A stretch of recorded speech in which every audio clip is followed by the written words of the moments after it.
Ça marche? Ça marche. J'attends le retour. On est bon? Parfait. Parfait, parfait. Eh bien, écoutez, on va se lancer. Je vais vérifier comment on va pouvoir se caler. Eh bien, bienvenue sur ce nouveau live de On va se coucher moins con. Au niveau de la luminosité, on est bon? Ouais, on est bien. Ok. Café. Ouais, peut-être. Mais après, c'est... Bon, bref.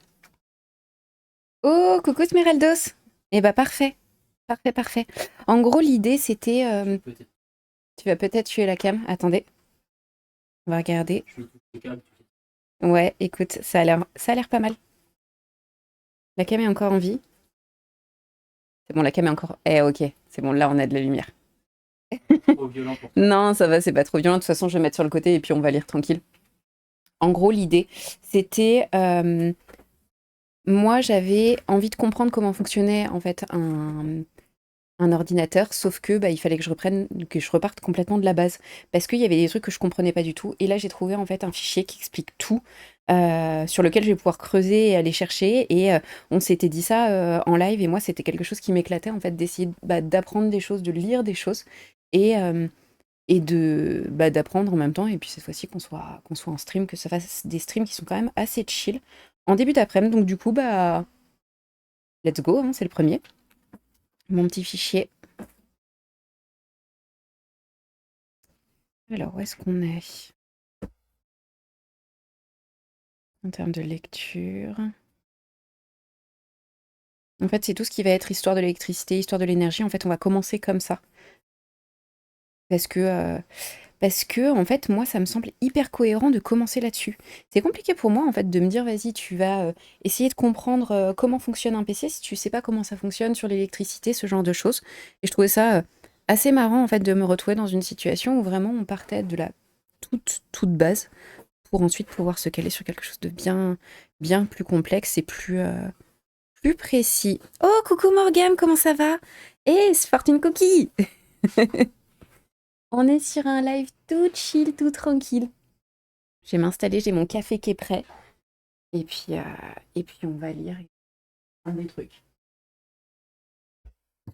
Comment ça s'est passé, Morgane, ton live? Alors, on est bon. Comme ça va me forcer aussi à lire correctement. Je me suis rendu compte que ça, j'avais plus de mal à faire de la lecture depuis l'accident. Donc en même temps, ça fait d'une pierre deux coups. Au niveau du son, on est bien ou pas? Ok, donc ça veut dire que là, moi j'ai trouvé un fichier, je suis allée regarder un petit peu au niveau des sources, je me suis pas basée sur Wikipédia, je suis allée en fait sur des sites qui faisaient l'histoire de l'électricité et je suis tombée en fait, tac, histoire de l'énergie, où est-ce que t'es? Au niveau des sources, je suis sur l'encyclopédie de l'énergie et je suis sur... Oh, l'assiette, merci. Pardon, excusez-moi, je me mets au frais. Très bien, j'ai enchaîné les morts, mais nickel. Ah, extraordinaire. Moi, j'ai avancé sur Expédition 33 et je suis pas morte. Enfin, si, enfin, ça a été moins difficile. J'ai eu de l'aide. J'ai eu beaucoup d'aide, en fait, on m'a vachement aidé. Ok, donc les sources, histoire de l'énergie et... Attendez, faut que je retrouve mon autre fichier. Je l'avais pris sur un truc de cours. J'ai 99 pages sur ce fichier.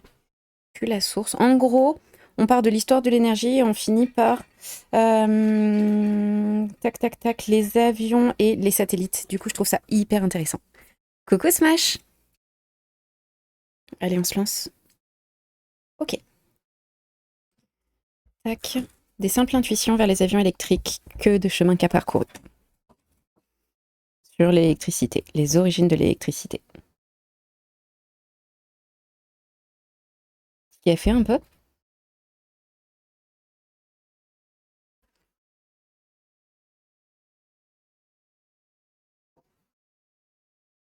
Et c'est l'arrivée du modo. Ok.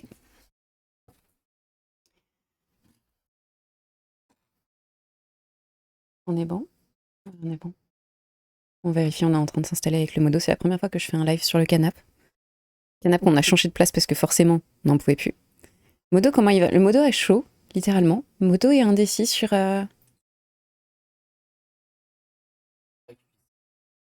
Il fera pas nous deux. Mets-le sur toi. T'as l'autre aussi qui est là, tu peux le mettre dans ma direction à moi.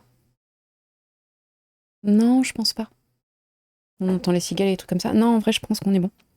Si tu le mets pas très fort, on est calé. Morgane, tu vas streamer ce soir ou pas? Allez, let's go. Donc, l'histoire de l'électricité.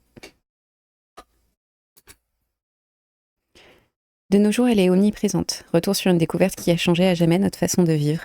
Et de cette évocation des origines, le cheminement qui nous conduit jusqu'à la propulsion électrique. Jusqu'à la propulsion électrique des aéronefs. Moi, j'ai lu, il y avait une faute de frappe. Hey! Peut-être orienté un petit peu plus haut. Oh, waouh. Ouais, je valide. Non, pas ce soir. Tu restes tranquille. Tranquillou. Ok. L'histoire débute sur les bords de la mer Égée en l'an 600 avant Jésus-Christ. Le philosophe Thalès de Milet constata qu'une fois frotté, l'ambre jaune, résine végétale fossilisée, électron en grec, avait la curieuse particularité d'attirer des fragments de tissu, des brins de paille et des petits morceaux de bois. Quelques découvertes des archéologues peuvent laisser supposer que dans un passé lointain, nos ancêtres avaient eu l'intuition et en avaient fait quelques tentatives. Quelques découvertes archéologiques peuvent laisser penser que les Égyptiens réussirent à effectuer un dépôt électrolytique d'antimoine sur du cuivre il y a plus de 4300 ans. Comment ils ont fait? Attendez, faut que j'aille regarder. Oh, Smash! 35 visionnages! Ah ouais! Là, moi, je me mets en position. Tac. Tac. Ok, donc en gros, là, ce qu'ils sont en train de dire, c'est qu'en 600, t'avais Thalès qui a frotté de l'ambre et que ça récupérait les brins de paille, les tissus. Et il se pose la question de savoir si les Égyptiens avaient pas fait des dépôts électrolytiques d'antimoine sur du cuivre il y a plus de 4300 ans. On va aller checker ensemble.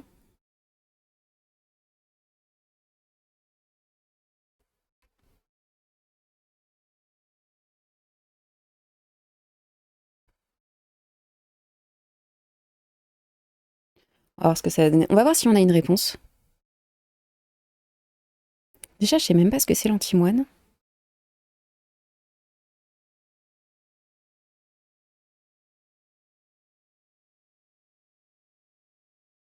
C'est en train de charger. Donc l'antimoine, c'est un élément chimique, numéro atomique 51, symbole Sb.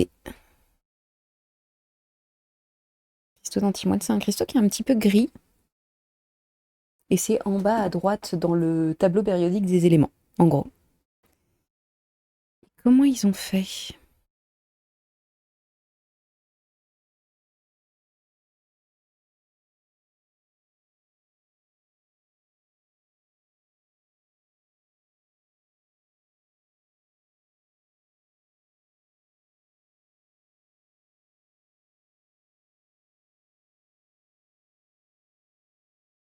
Ok, j'ai pas forcément d'explication.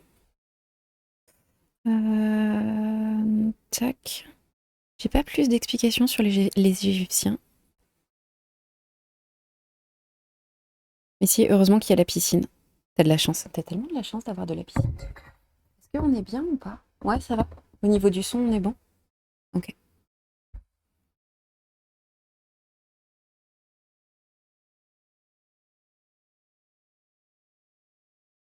J'entends, ouais, toxique. J'ai pas plus d'informations. Sulfure d'antimoine, du nom de stibine, était utilisé par les Égyptiens pour se maquiller les yeux. Rien à voir. Ok, on va continuer. D'autres que les Parthes qui régnaient sur Bagdad, environ à 250 avant Jésus-Christ, utilisaient des batteries pour plaquer l'argent. Bien que les phénomènes électriques aient été observés dès l'Antiquité par frottement d'un morceau d'ambre, électron en grec sur de la fourrure, ce n'est que vers 1800 que Alessandro Volta, suite aux travaux de Luigi Galvani sur l'électricité animale, réalisa ses premières piles à base de disques métalliques et de solutions salines.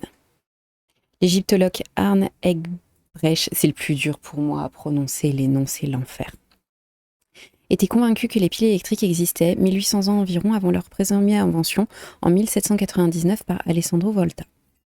Pour d'autres scientifiques, le doute subsiste. La prétendue pile n'aurait pu contenir qu'un rouleau de parchemin ou tout autre objet. À leurs yeux, rien ne prouve que la fonction de l'objet était d'engendrer du courant électrique.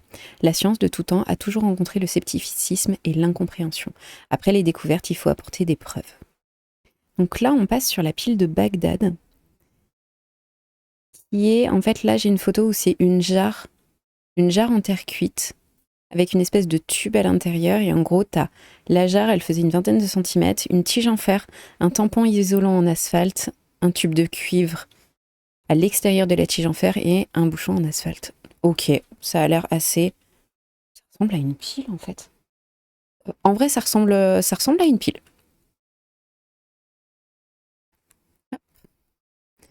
Tac, je baisse un petit peu. Normalement, on doit bien m'entendre encore. On est bien. Attendez, je vérifie parce qu'il me faut quand même le chat. Et pour le chat, s'il y a d'autres questions, on va chercher ensemble, hein, on est d'accord. Oh, coucou le liange. Ça parle de la pile de Bagdad. Oui, oui, parce que je sais pas, je crois que tu étais là sur le live où je disais. Je sais que Smash était là parce que Smash il m'a envoyé des super trucs sur le Discord pour que je comprenne le fonctionnement d'un ordinateur. Je disais, il me manque des infos pour comprendre comment fonctionne un ordinateur. C'est des choses que j'aimerais comprendre et pour ça, il faut, en tout cas moi je sais que sur le fonctionnement que je vais avoir, il faut que je comprenne comment fonctionne l'électricité, tout ce genre de trucs. Qu'est-ce qui te fait rire?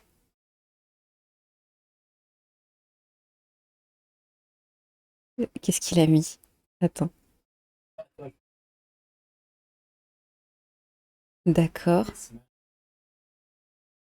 Attends, où est-ce qu'il est? Smash, je te déteste. Tu veux qu'on aille faire ça là, nous, cet après-midi, on met les pieds dans l'eau et on te nargue? Hop, Morgane. Tu l'as banni 10 secondes. Ça lui fera les pieds. Hop.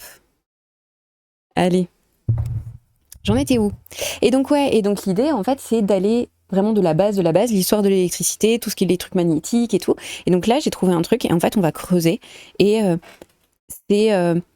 mais en fait, c'est pour moi, sauf que bah, je me dis, peut-être que ça peut intéresser, et ça fait des trucs qui sont... T'as été Théo, bien sûr que t'as été Théo. Et ça fait des lives qui sont chill, parce qu'en début d'après-midi, moi, à part boire mon café, je fais pas grand-chose. Et en tout cas, c'est sûr que je me bats pas. Shame. C'est toi, Shame? Bon, c'est bon, Morgane, t'as ouvert tes messages? T'as vu le message de Le Liange? Ok. Donc, la pile de Bagdad. En 1936, dans les ruines d'un village datant du début de notre ère, non loin de Bagdad en Irak, des archéologues ont découvert des objets qui les laissa perplexes. En 1938, un archéologue autrichien, le docteur William Koenig, s'est penché sur cet objet culturel reposant au fond des caves du musée de Bagdad. Il y a des fautes dans tous les sens sur ce texte, il faut que j'en trouve un autre, c'est pas possible. Faut que je relise 15 fois avant de prononcer, c'est très très dur pour moi. Il s'agit d'un petit vase en terre cuite de 15 cm de hauteur sur environ 7,5 cm de diamètre. Émergeant du bouchon bitumeux, une tige de fer insérée à l'intérieur d'un cylindre de cuivre et isolée celui-ci à sa base par un tampon en bitume. Le cylindre de cuivre étant soudé avec son capuchon par un alliage de plomb et d'étain. Cet artefact ne semblait pas pouvoir être autre chose qu'une pile électrique. Il ne manque que le fil conducteur allant du cylindre au cuivre à l'extérieur, qui s'est peut-être désagrégé au cours des siècles. Plusieurs de ces piles ont été trouvées dans les ruines de Koujout-Rabou, ville de Parthes, aux alentours de Bagdad. Les Parthes, farouches guerriers, ont dominé la région entre 250 avant Jésus-Christ et 230 après Jésus-Christ. 10 autres piles furent découvertes plus tard à Ctésiphon, en Irak. Différents spécialistes ont reproduit la pile en utilisant du jus de raisin comme électrolyte et ont effectivement obtenu un courant électrique suivant les expérimentateurs entre 0,5 et 1,5 volts. Eh, c'est pas mal. Oh, coucou Vince, comment ça va? T'es sur l'entre-deux, t'es en train de faire ta pause déjeuner? Écoute, moi, à chaque fois que j'ouvre Twitch, je te vois en live. T'es tout le temps en live. Quand il aura pu les drops, tu sais, il reprendra forme humaine. De temps en temps, il fera des pauses sur ses lives. Ok. Ok, donc ça a l'air assez clair. Donc 15 centimètres sur 7... C'est toute petite pile, en fait. Une tige en fer, un cylindre en cuir. Mais alors, du coup, moi, ma question, c'est comment tu crées l'électrique... Enfin, comment tu crées un courant électrique à partir de fer et de cuivre? Morgane, c'était ton anniversaire? Sérieux? On a loupé ton anniversaire? Ça te fait quel âge? Attendez.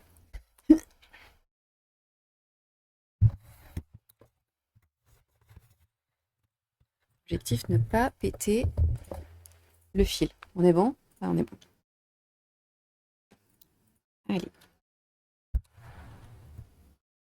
Puis, pendant 2000 ans, plus personne ne s'intéressa à l'ambre jaune, et ce n'est qu'en 1600 que William Gilbert, médecin personnel de la reine Élisabeth Ier, reprend les recherches. Il découvre que d'autres matériaux tels que le verre, le diamant, attirent eux aussi les plumes, la paille, la poussière lorsqu'ils sont frottés.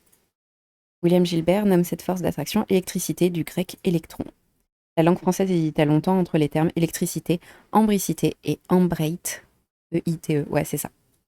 En 1600, William Gilbert, les premières intuitions, il donne aussi les premières notions de l'électricité. En fait, il a fait de l'électricité statique, c'est ça l'idée. Le 2 juillet, oh, joyeux anniversaire en retard. Mais alors, franchement, en retard. Ok. Donc, en gros, si j'ai bien compris, en 600, t'as Thalès. Thalès, c'est le même que... Probablement sur le théorème, on est d'accord? Pas en retard, en avance pour l'année pro. J'aime beaucoup. J'aime beaucoup cette idée-là. Ouais, on est d'accord, c'est le théorème. C'est le même. Donc en gros, Thalès, il a dit, vas-y, je frotte de l'ambre. Ça attire tissu, brin de paille, il a créé l'électricité statique. T'as quoi? T'as les Parthes. Attends, ville de Parthes, c'est les... Ouais, c'est ça. T'as les Parthes qui, a priori, ont créé des piles. 400 ans, ils ont évolué. Sauf que quand ils s'en sont rendus compte en 1936, ils ont dit, pas sûr, aussi bien, c'était peut-être juste des bocaux à cornichons, c'est pas dit. À vue de pied, si j'ai bien compris. Oups, c'est bientôt la team des 27, hein. Bientôt 27 ans. Vous êtes des bébés? Vous êtes des bébés? Quoi? Oui, il y a le modo qui est en train de me regarder parce qu'on a 10 ans d'écart. Oui, oui, oui. Alors, t'as quoi contre les bébés? Mais non, mais 27 ans, mais moi je faisais quoi? Moi 27. Parce que là, moi je viens de fêter mes 38. Donc 27? Non, j'ai rien contre la team des 27 ans. J'ai rien contre les jeunes. C'est juste que moi, quand j'avais 27... Putain, je faisais... Attends, je bossais dans quoi quand j'avais 27 ans? 27 ans, j'avais pas encore fait... Oh, merci pour le follow. Pardon, attends. Magine Thomas. Merci pour le follow. Salut à toi. 27 ans, j'étais quoi? J'avais déjà fait mon 360, j'étais plus commercial terrain. Moi, j'étais dans la relation client et j'allais tout quitter pour monter mon école de pôle et faire ça. Je crois qu'on est à peu près à ce degré-là, à 27 piges dans ma vie. Mais je crois que j'ai vrillé à 28 ou 29, donc 27, je devais être en plein dans la relation client. C'est tellement loin, mes 27 ans. Ça. Je viens de chez Vince, petit soutien pour toi. Oh, merci. Merci, merci. Allez, on continue. Ok, donc, William Gilbert, on retourne en 1600. Son premier ouvrage est De Magnete, Magnetisque Corporibus, et de Magno Magnete Tellure, du magnétisme et des corps magnétiques et du grand aimant Terre, publié en 1600. Dans ce livre que l'on peut considérer comme le premier livre de physique expérimentale publié en Angleterre, il fait le bilan de 20 années d'expérience sur le magnétisme des aimants naturels et artificiels et sur les boussoles. Dans ce livre qui développe une théorie d'ensemble du magnétisme terrestre, tout en puisant dans le vieux savoir des forgerons colchestériens, le rédacteur remarque avec clarté et finesse les règles d'attraction et de répulsion des aimants par leur pôle, l'aimantation d'un barreau de fer doux avec un champ magnétique, l'influence de la chaleur, le magnétisme du fer. Ok, donc là, en gros, il s'est rendu compte que les forgerons colchestériens, on dirait moi qui essaye de lire la sauce Worcestershire qui est impossible à prononcer. Merci pour le follow graphique.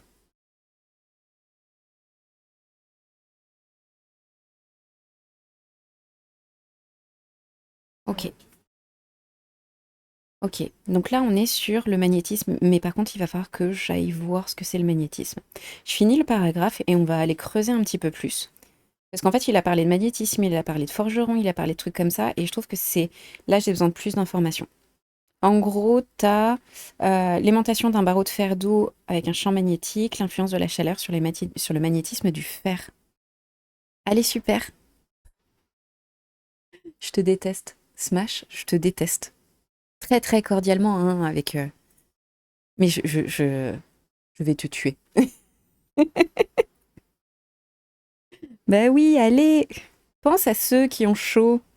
Pense à ceux où leur seul frais, c'est une glaciote. Ok.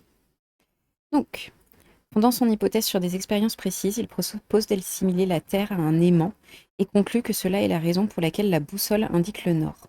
Jusqu'alors, on pensait que c'était l'étoile polaire ou une grande île magnétique au pôle nord qui attirait la boussole. Il façonne un gros aimant en forme de boule, la Terrella, qui lui sert de modèle réduit de la Terre. Les orientations que prend une petite aiguille aimantée à sa surface correspondent à celles que l'on peut observer sur le globe terrestre. Ok, ensuite on est à Benjamin Franklin sur la nature électrique de la foudre. Allez, on va aller chercher l'histoire du magnétisme.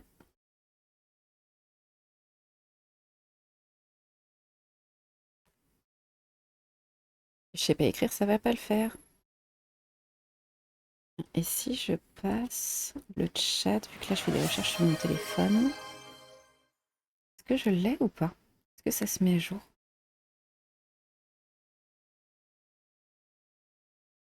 Ah, mon café. On est sur le café. Et toi, t'as pensé à mettre de la crème solaire? Est-ce qu'on peut pas dépenser, nous, des points pour demander à Smash s'il a mis sa crème solaire? On en est là. Ok. Donc,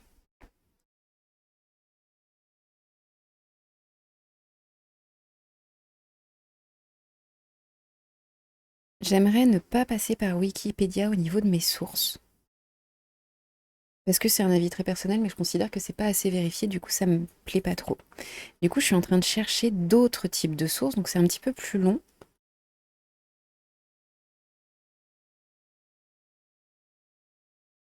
CEM Vivant, mais qu'est-ce que c'est que ce site? C'est comptabilité électromagnétique sur le vivant. Euh...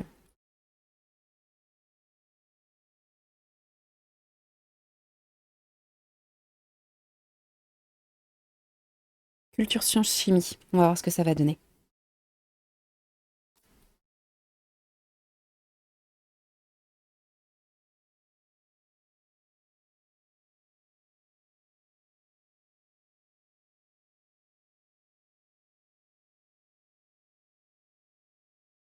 Oh, attendez, je viens de tomber sur un site.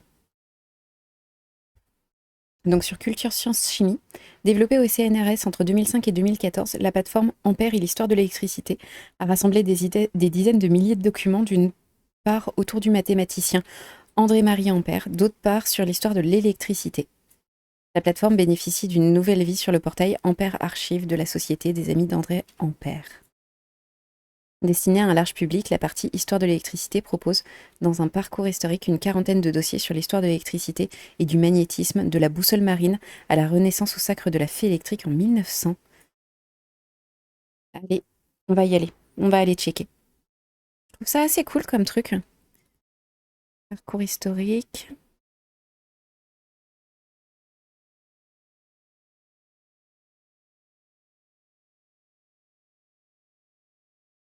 Je suis dans la partie mythes et légendes de l'électricité et du magnétisme. Ah, attendez, j'ai la pile de Bagdad. Poisson électrique, mesmérisme ou magnétisme animal. Le mythe moderne sur l'électricité de Frankenstein, ça me plaît. Ce site me plaît pas mal. On est sur l'histoire de l'électricité et du magnétisme et on est sur le site amperearchive.fr. Et ça a été écrit par Christine Blandelbert-Ranwolf et Marie-Hélène Ronecki.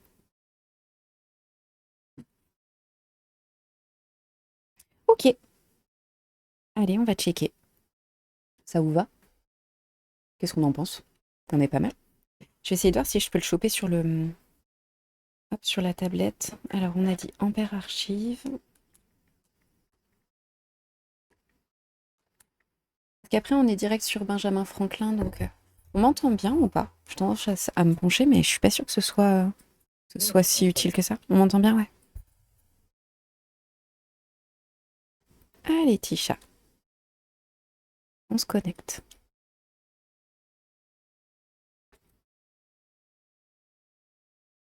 C'est mon téléphone qui se connecte pas bien au chat. Ouais, c'est bon.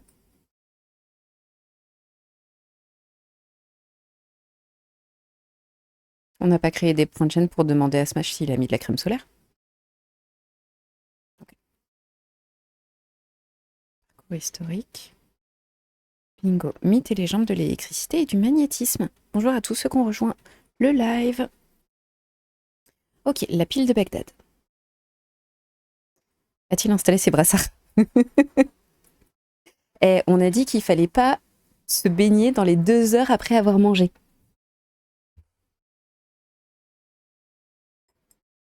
Il y a des parents dans le chat. Il y a des darons et des daronnes. C'est toujours d'actualité pour les enfants. Ou c'était vraiment que nous quand on était gosses. Très important pour les bébés. Que nous, quand on était gosses, on bouffait de la terre. Alors, toujours d'actualité. Ok. T'as 27 ans. 27 ans et papa, c'est ça? Quoique, plus on est jeune, plus on a la forme pour gérer un petit tout. Nab, jamais bouffé de la terre perso, t'as jamais eu de grand frère? Demande à mon frère.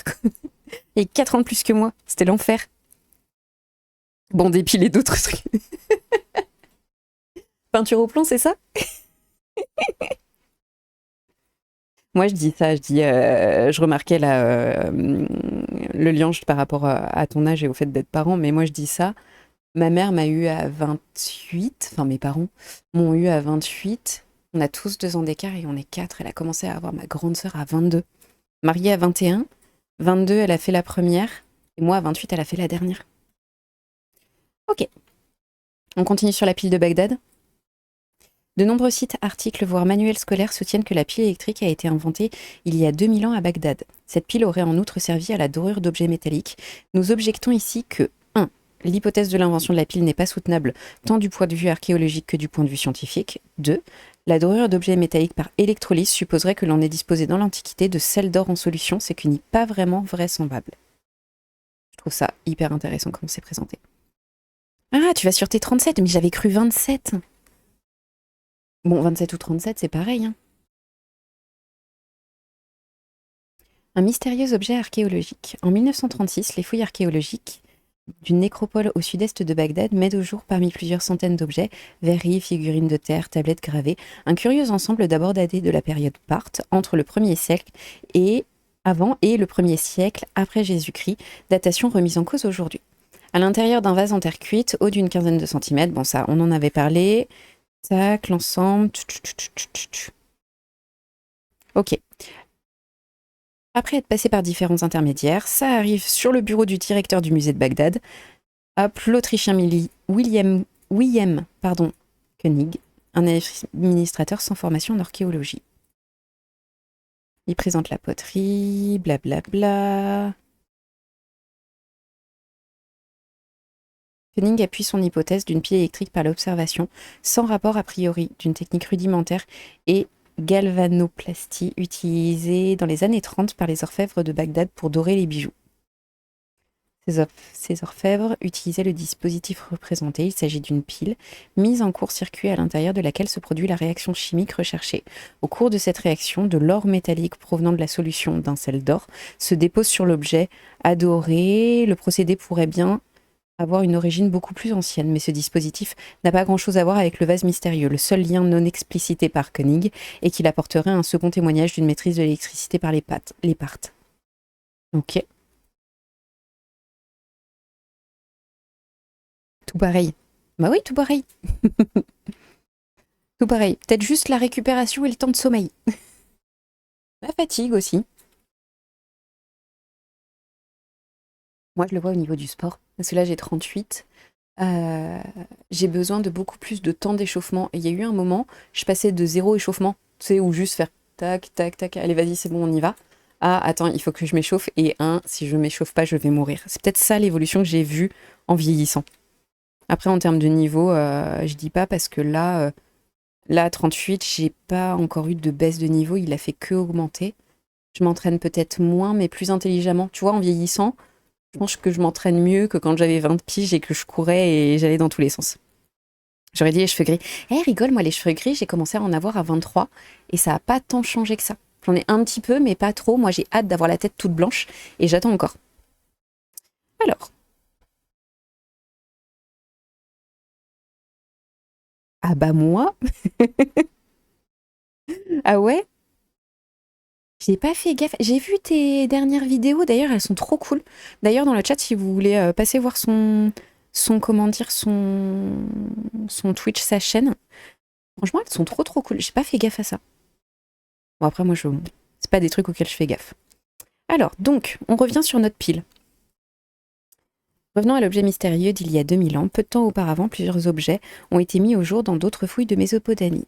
Les cylindres de cuivre à l'intérieur de poteries contenaient des fibres végétales, suggérant aux archéologues des restes de rouleaux de papyrus.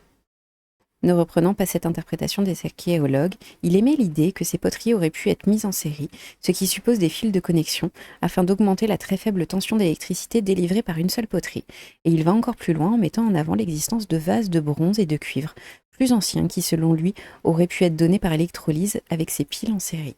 Bah, on va dire que c'est ultra précis. Tu vois, je trouve que c'est quand même hyper précis de mettre une poterie dans laquelle tu mets du fer, dans laquelle tu mets du cuivre, que tu l'isoles au-dessus, en dessous, tu vois, et le truc qui est scellé avec de l'étain. Tu sais, ça fait vraiment penser à ça en vrai. Reste à préciser quel dispositif de dorure par électrolyse aurait été alimenté par un tel ensemble de piles. Tous les dispositifs électrolytiques destinés à la dorure, les premiers étant été mis au point en 1840. Ça repose sur l'utilisation, encore une fois, inconnue dans l'Antiquité, de sel d'or dissous. Ça, je peux l'entendre. Ça, je peux entendre que ce pourquoi ils imaginaient maintenant que ce soit destiné, ce soit pas la réalité. À voir, à voir, à voir.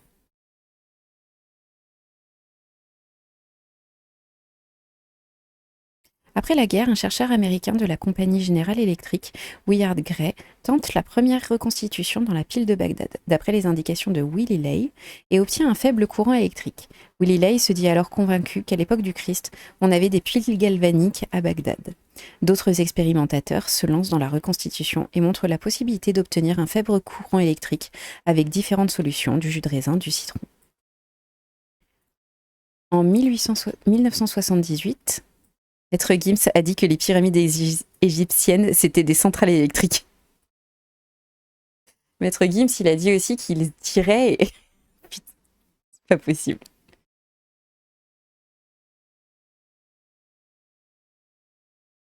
C'est pas possible.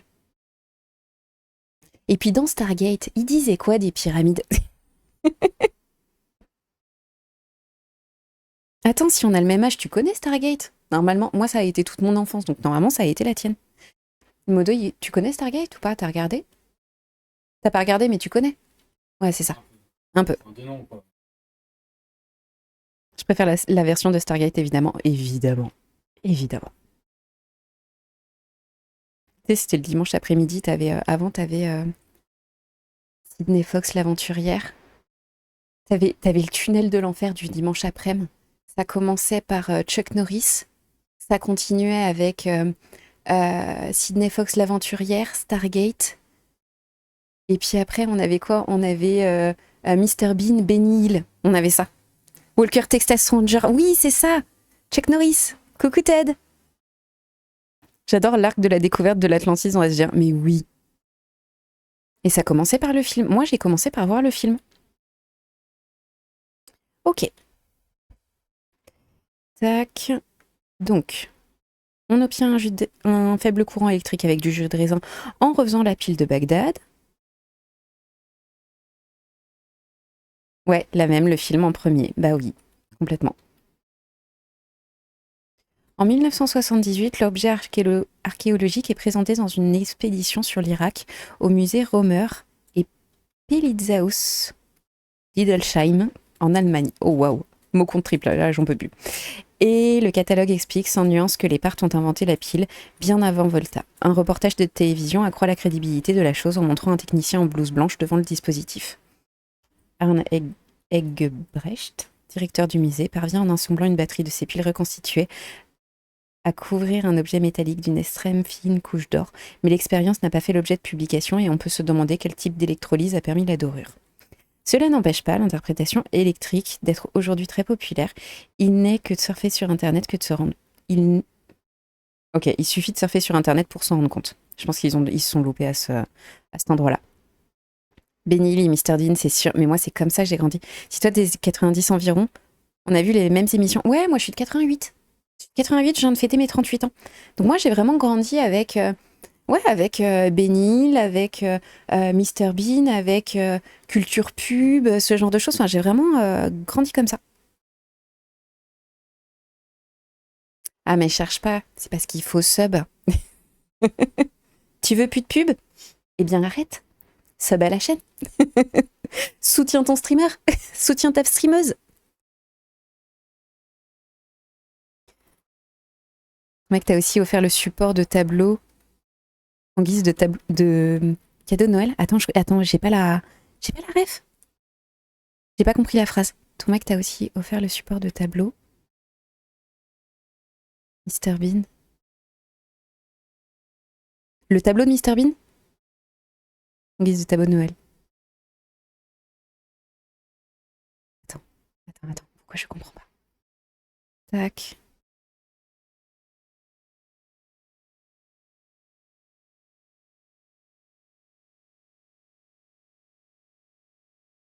Avec la meuf qui était mal dessinée, là, comme dans le film? C'est ça? On est sur cette ref-là? Moi, j'ai la ref du film Mr. Bean. Alors, attends, parce que moi, j'en ai plein des refs. J'ai la ref où il perd sa montre dans la dinde, où il finit avec la dinde sur la tête, qui a été reprise, cette ref a été reprise dans, je crois, dans Friends. J'ai la ref aussi où il récupère le tableau et en fait, c'est tout, tu sais, il est avec son mouchoir, il a éternué dessus et tu sais, ça fait tout gris et il finit par faire un vieux dessin dégueulasse au bic. C'est ça la ref? Moi, j'ai ça, j'ai cette ref-là, je suis pas sûre que ce soit la bonne.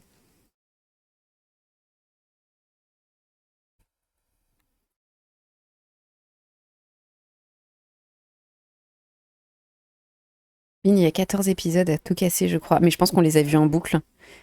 C'est un petit peu comme La petite maison dans la prairie. C'est avec la gamine qui se casse la gueule. Ça fait 20 ans que ça tourne, ça fait 20 ans qu'on les connaît par cœur. Non, dans la série, il se balade avec sa femme. Sa femme lui montre une bague, mais il voit un support arrondi, il lui offre à Noël l'épisode où il... Ah, mais non, ça, je l'ai pas. Ça me parle pas.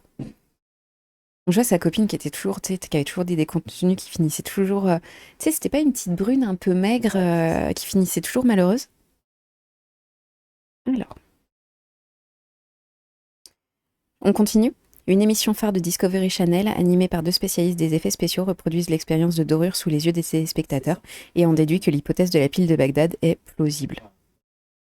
Après, c'est possible, peut-être qu'ils l'ont pas utilisé pour la dorure, peut-être qu'ils l'ont utilisé pour autre chose en fait.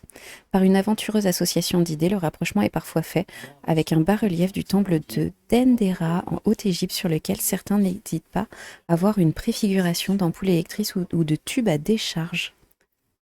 Après Volta, c'est maintenant Edison qui a du souci à se faire.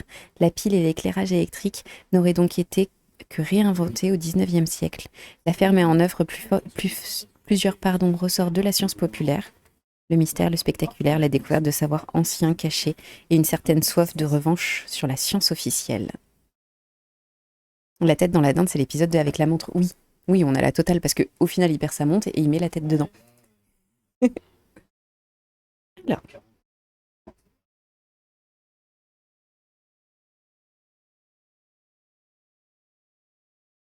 Je me souviens quand j'étais petite, ce qui était dur pour moi, c'était de comprendre comment il pouvait y avoir des peuples qui avaient énormément de connaissances et se retrouver en fait avec des phases où on baissait en connaissances, on remontait et on rebaissait. Et je me souviens, c'était mes parents qui m'avaient expliqué. Alors peut-être que c'est des mauvaises explications, mais en tout cas, ça m'avait vachement aidé. Ils m'ont dit, il fait, les peuples qui ont quand même un certain degré de connaissance ont tendance à être un petit peu plus pacifistes et quand il y a une perte d'information, c'est souvent qu'ils ont été, ils ont été conquis par un peuple qui était moins intelligent mais plus guerrier. Et du coup, je trouvais ça assez cohérent. Je sais pas si ça vous parle un petit peu cette logique-là, parce que c'est vrai que ça construit des pyramides, ça fait des trucs de dingue et puis ça se perd. C'est comme, je sais pas si c'était les Mayas ou les Incas, enfin en tout cas en Amérique du Sud. Attendez. Oh, la mobilette. Je sais pas si vous l'avez entendu, la mobilette. C'était les Mayas et les Incas, ils ont fait un truc par rapport au sol. Ils ont fait des sols extrêmement fertiles où ils réutilisaient les corps des morts. Et en tout cas, au niveau moderne, ils n'ont pas réussi à retrouver le truc. Les guerres ont détruit énormément. Ce mec a salué la reine d'Angleterre et il a garage de voiture de fou. Bah oui. Moi, ce que j'aime beaucoup, c'est ce qu'ils ont fait. Si on revient sur Mr Bean, c'est ce qu'ils ont fait quand il y avait eu les JO. Tu vois, quand il faisait la musique et qu'il était sur le piano, je trouvais ça hyper intéressant et c'est vrai que c'est l'humour à l'anglaise. Après, Benny Hill, c'est un humour un peu potage, tu comprends, en fait, dans les années 90, c'était un peu plus libre, entre guillemets. Moi, j'ai des souvenirs de Benny Hill, il n'y avait pas un épisode de Benny Hill où t'avais pas trois meufs avec les boobs à l'air, avec le petit tablier, tu sais, noir et blanc. Oui, très fort.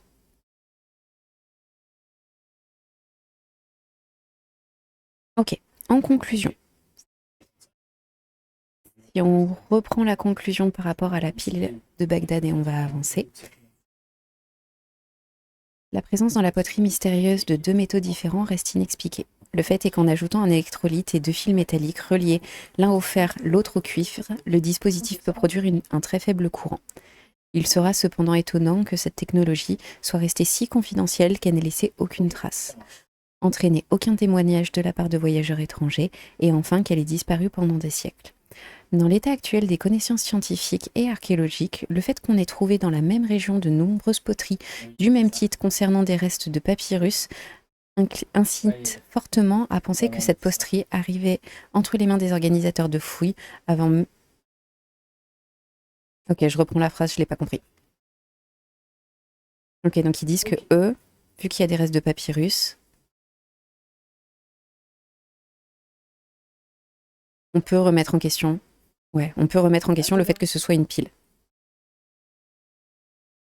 L'archéologue américaine Elizabeth Stone, spécialiste de l'Irak, est claire. Je pense que les gens qui soutiennent que c'est une pile ne sont pas des scientifiques. Je ne connais personne dans ce domaine qui pense que ce soit vraiment une pile. Pour ce qui est de la possibilité de dorer des objets en utilisant la pile de Bagdad, on peut être affirmatif. Même si la poterie avait été constituée en pile, elle n'aurait pas pu servir à pratiquer des dorures par électrolyse car le sel d'or en solution ont été obtenus seulement au Moyen-Âge par des alchimistes arabes. Cependant, la pile de Bagdad mania continue de fleurir sur Internet. Ok. Je trouve ça assez intéressant en fait d'avoir deux avis complètement différents. Oh, Mister Bean. Merci pour le follow, Mister Bean. J'adore. Après, si on parle de squelettes et d'histoire, venez chez moi. Vous êtes pas loin. Ok. Les poissons électriques, la légende de l'électricité animale.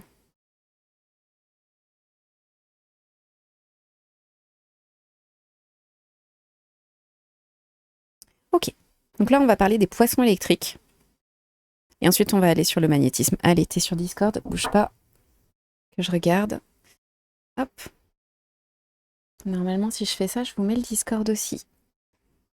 Voilà, le Discord a été mis. Attendez, je check. Où est-ce qu'on est? Oh, c'est beau! Musée archéologique de Grenoble. Mais en plus, on est juste à côté. On est à Valence. On est à Valence. Ok. Plusieurs millénaires avant que la nature de l'électricité et du magnétisme soit étudiée par les hommes, quelques phénomènes naturels en ont montré les effets merveilleux ou terrifiants. L'électricité et le magnétisme peuvent rarement être saisis à travers l'expérience directe des sens et ne fournissent pas de preuves matérielles permettant de comprendre leur comportement. Il était difficile d'imaginer l'existence dans la nature de quelque chose qui ne soit ni liquide, ni solide, ni gazeux, et qui ne soit pas localisable dans l'espace. Pendant des siècles, ces phénomènes sont restés invisibles et leur caractère mystérieux les a fait associer dans diverses civilisations à toutes sortes de divinités et de forces diaboliques et de légendes. Forcément, si c'est pas explicable, c'est caca. En gros, c'est ça. Mais carrément. Si un jour les objets anciens et inexpliqués t'intéressent, tu t'intéresseras à la machine d'Anticythère, l'horloger Hublot qui a travaillé dessus.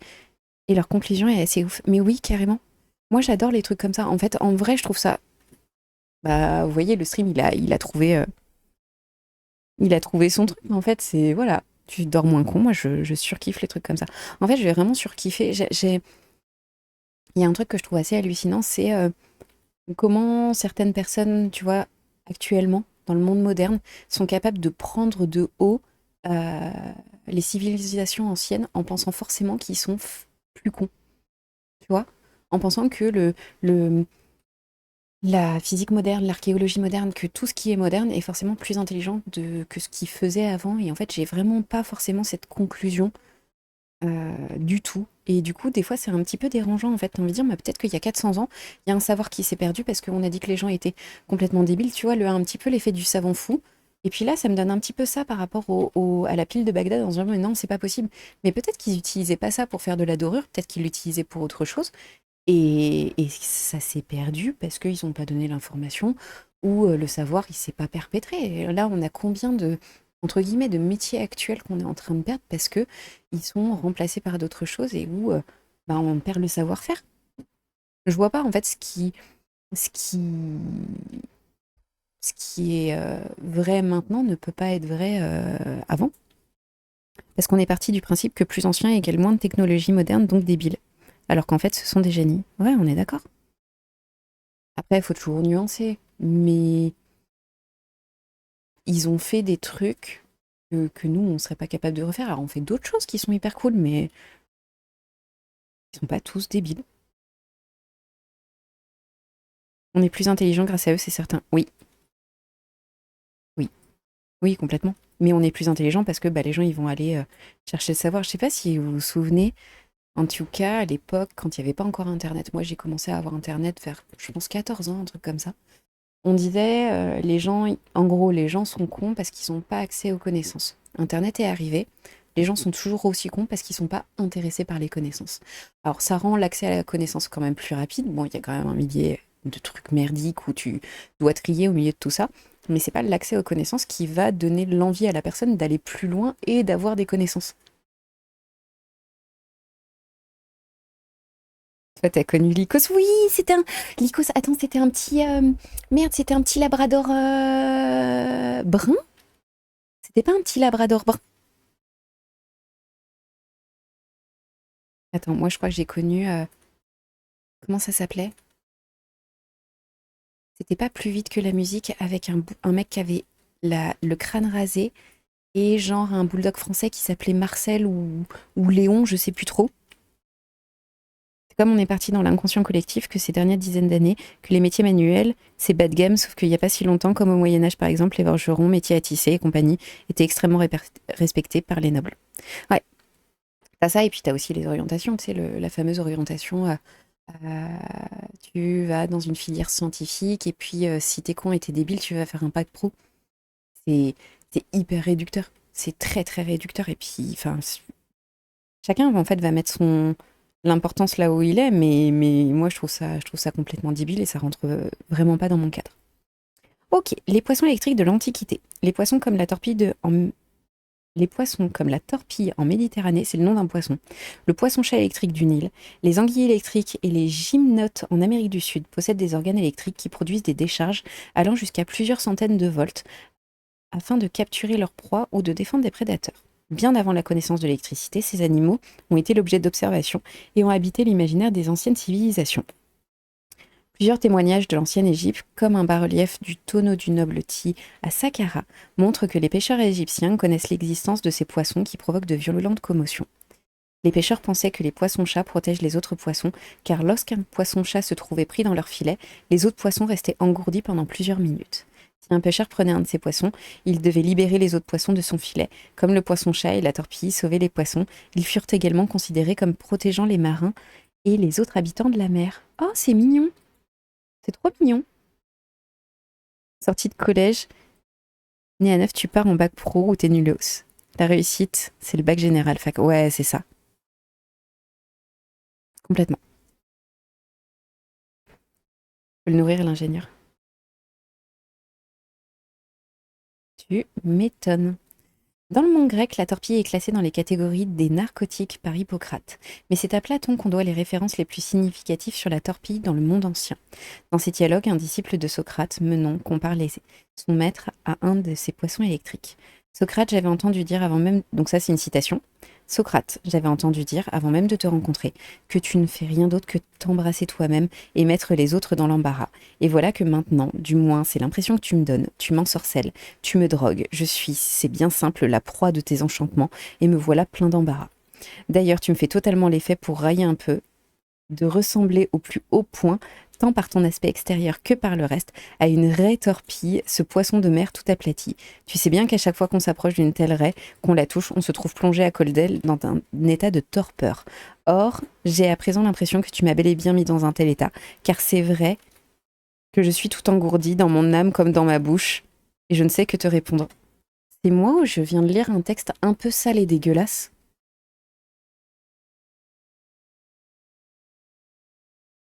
Le discours de Socrate frapperait son interlocuteur de torpeur et le paralyserait à la manière de la torpille. Le mot français torpille a d'ailleurs la même étymologie que torpeur.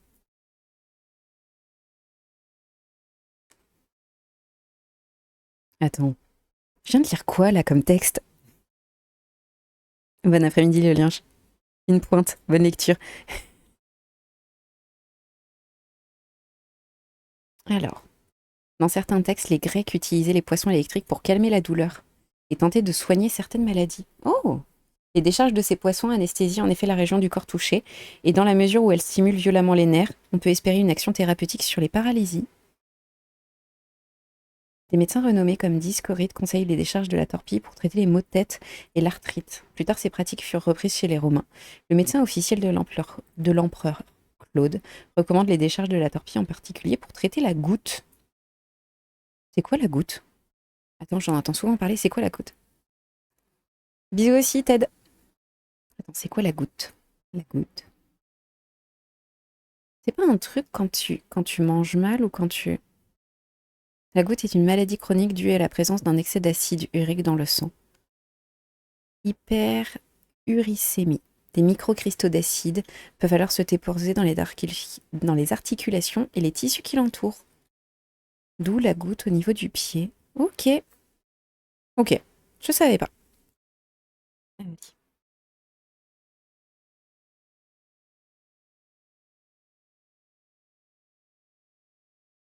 C'est avec l'invention de la bouteille de Leyde en 1746, le premier condensateur de l'histoire, que des similitudes entre les phénomènes électriques produits par cet appareil et ceux de la torpille commencent à être signalées. Ok, là on avance trop. Donc, histoire du magnétisme.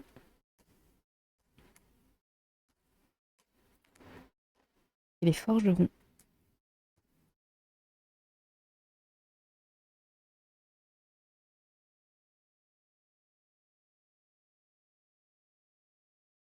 Le lien avec le feu et leur capacité à manipuler le métal était souvent associé à des pouvoirs magiques.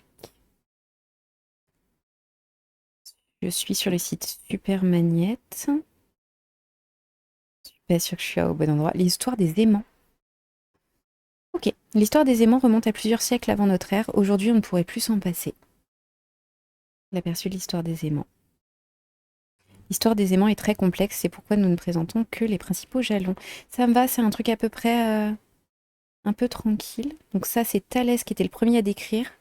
Ok, donc Thalès, il a... Ok, Thalès, en gros, il a fait, entre autres de plein de choses, là, sur cette histoire, il a fait l'électricité statique et il a aussi fait, donc, a priori, toute la partie magnétique.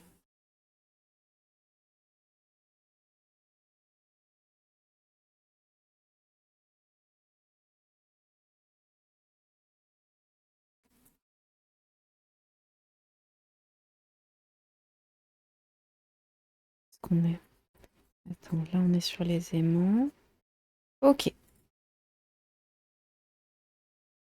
Depuis le début, des vertus thérapeutiques ont été attribuées aux aimants. Les médecins de l'Antiquité estimaient que les aimants pouvaient extraire la maladie du corps humain. Ils ont eu cette idée car le champ magnétique des aimants pouvait attirer des objets en fer même à travers le bois. Le premier naturopathe connu qui utilisait des aimants était Hippocrate de Cos. Il a vécu entre 460 et 370 avant notre ère. L'effet curatif des aimants n'a jamais pu être prouvé scientifiquement. Néanmoins, les aimants jouent un rôle important dans l'histoire de la médecine.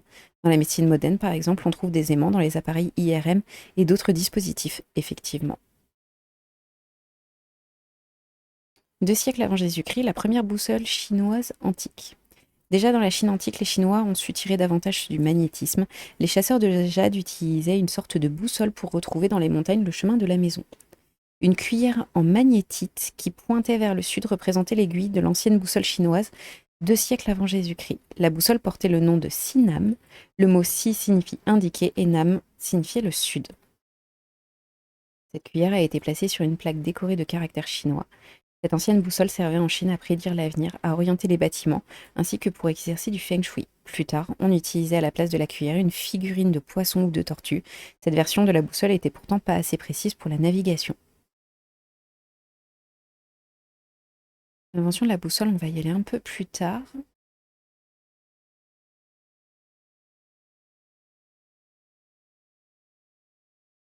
Ok.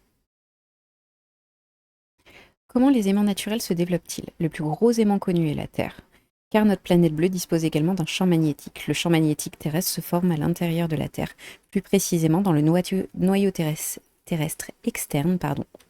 La lave du noyau terrestre contient du fer fondu et du nickel. Une interaction complexe entre la rotation terrestre et le mouvement de ces métaux liquides génère du courant électrique qui crée à son tour un champ magnétique.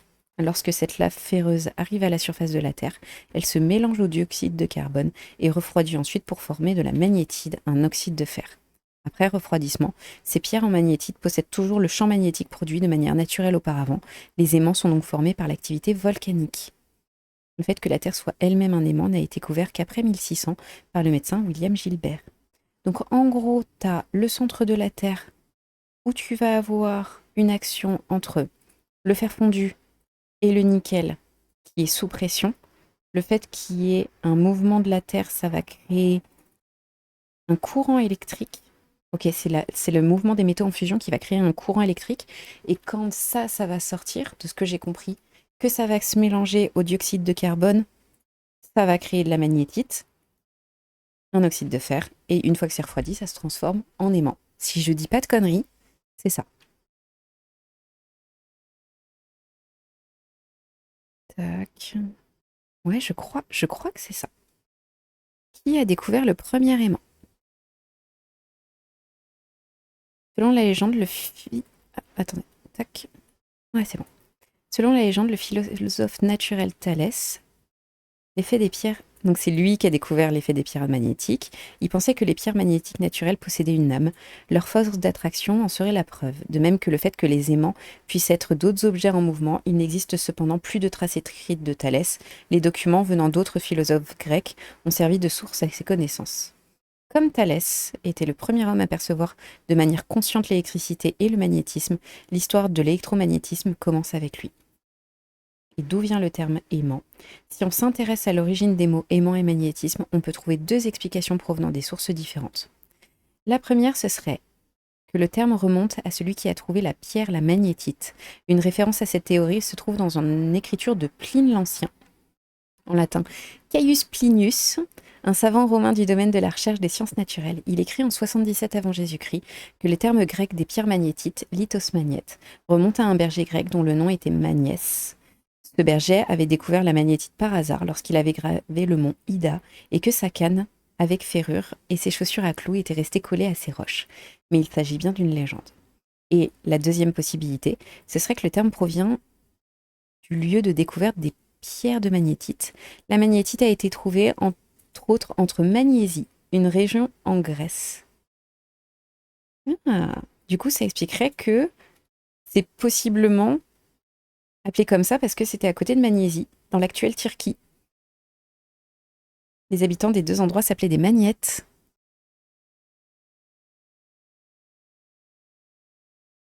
Ok, on y va chill sur les messages. Pour le coup, je pense que c'est un truc à double sens. J'aime pas trop le sens que ça a.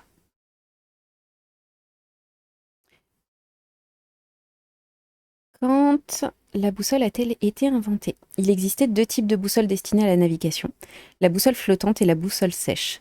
En Chine, la boussole flottante était déjà connue depuis l'Antiquité, mais les Chinois utilisaient la boussole comme instrument de navigation seulement à partir du XIe siècle. Sur une boussole flottante, le sud est marqué en tant que direction principale. En 1269, Petrus Perugrinus de Maricourt a inventé une aiguille magnétique posée sur une goupille au sec. Ok, j'ai pas compris la phrase. En 1269, ok, Pétrus, il a inventé une aiguille magnétique posée sur une goupille au sec. Donc du coup, on n'a plus besoin d'eau. Il décrit son invention comme une œuvre et Spitola des magnétés, la boussole d'aujourd'hui, avec sa rose des vents caractéristique, a été inventée au XIIIe siècle. Comment l'aiguille d'une boussole s'oriente-t-elle? L'aiguille de la boussole est également magnétique et s'aligne sur le champ magnétique terrestre. Comme le pôle nord et le pôle sud s'attirent mutuellement, les deux bouts de l'aiguille sont attirés par le pôle nord géographique et le pôle sud géographique. C'est pourquoi la pointe rouge de l'aiguille indique toujours le nord, que ce soit la position de la boussole. Cette explication sur l'orientation de l'aiguille de la boussole n'a été donnée que vers 1600 par William Gilbert. Ok.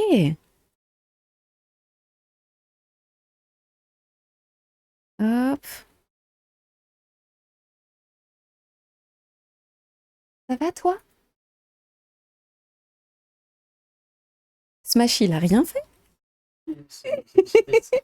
C'était sur son profil, mais D'accord. Oui, j'ai vu ça. Ok, ok, il nous nargue avec sa piscine, mais Smash, il a rien fait. J'étais encore sur son truc. Non, mais je vois ça, je vois ça, je vois ça. Et le modo qui est un peu trop sensible. Et le modo, il est sensible et il me dit qu'il faut que j'arrête de ban et qu'il faut que je fasse des théos à la place. Mais bon, on dit ça, hein. J'ai C'est vrai, t'as fait des théos. oui, après un théo de certes. Tu l'as théo 30 minutes? Ok.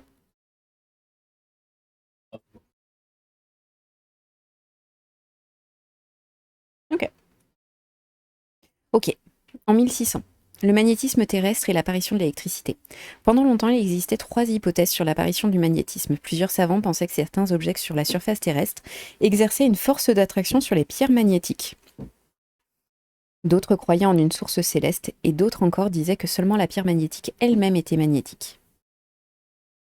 C'est William Gilbert qui émet l'hypothèse que toute la Terre était un aimant, ce qui a pu être prouvé ensuite par des expériences de modélisation.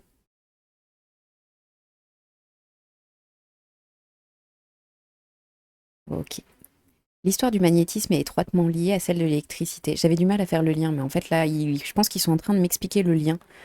L'histoire du magnétisme, ok. Hop. Donc on est d'accord que la charge électrique s'étalesse en frottant de l'ambre, en faisant l'électricité statique. Il a frotté de l'ambre contre une fourrure et la pierre pouvait ensuite attirer des plumes. L'ambre s'est chargé d'électricité par friction.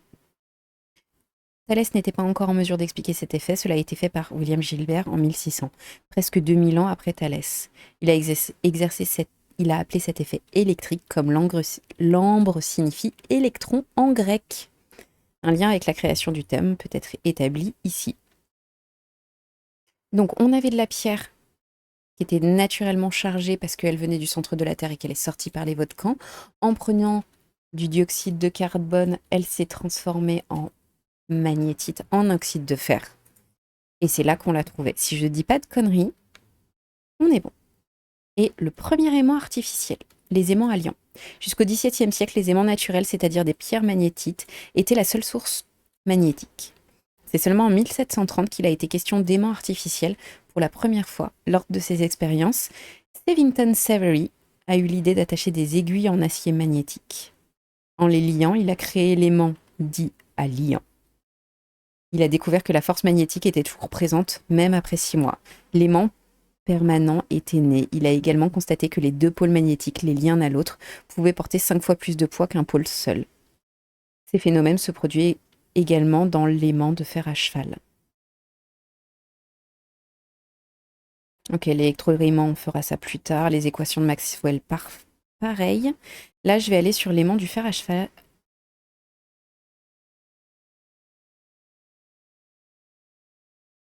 Ok, tac.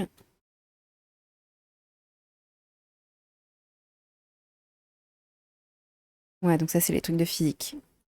Coucou Citra. Ok, je pense qu'on est pas mal.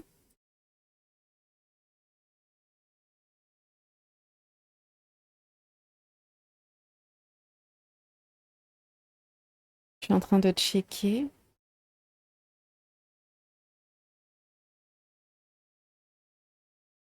Qu'est-ce que c'est le magnétisme animal? Pour moi, on n'est pas du tout sur de l'électricité.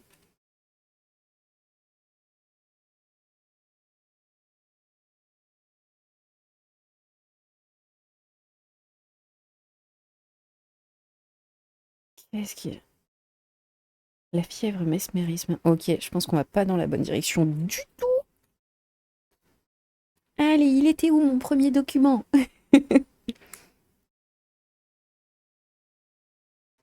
Allez, Benjamin Franklin. 1760, Benjamin Franklin invente le paratonnerre. Il démontre la nature électrique de la foudre. Il est connu pour ses travaux dans le domaine de l'électricité et de ses expériences sur l'électricité dans les nuages et son explication de la foudre. En 1750, il rédige le protocole d'une expérience célèbre avec un cerf-volant, afin de prouver que les éclairs étaient des simples décharges de nature électrique. Il proposait de faire voler un cerf-volant dans le passage d'un nuage orageux. La corde du cerf-volant, une fois humidifiée, sera mise à distance d'une clé métallique. Ainsi devront être libérées des étincelles. L'expérience présente évidemment des risques d'être fatale aux deux expérimentateurs, tu m'étonnes. Elle connaît pourtant un grand intérêt en Europe et des expériences similaires sont menées notamment par le français Thomas-François Dalibard. Ces recherches conduisent à l'invention du paratonnerre. Aux recherches sur la nature de l'électricité, on doit par exemple le terme aussi courant de batterie, de positif, négatif ou de charge ou de condensateur.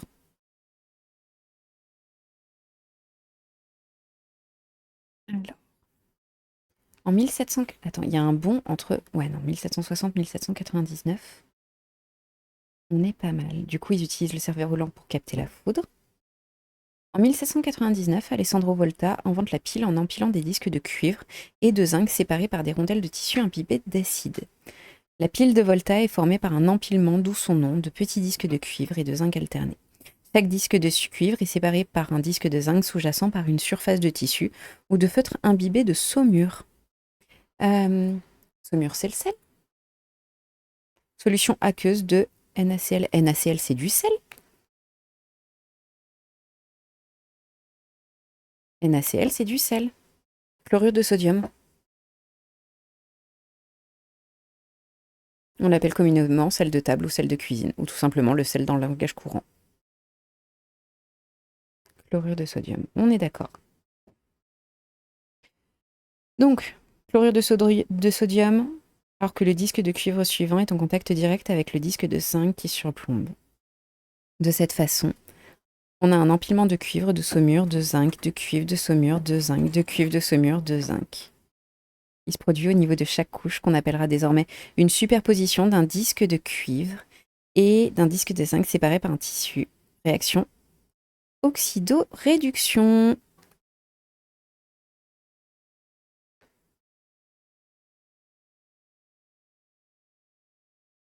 J'adore. J'aime beaucoup. Je sais pas vous si ça vous plaît, mais en tout cas, moi, ça me plaît. Ça me plaît, j'apprends plein de trucs, c'est génial. Je suis juste en train de mourir de chaud, mais je trouve ça trop bien. Are you ready to go? Salut, bonjour à toi. Mais alors du coup, pourquoi? Ma question, c'est que si tu crées une pile en faisant t'empiles du cuivre, de la saumure, du zinc, des choses comme ça, comment ça crée un courant électrique?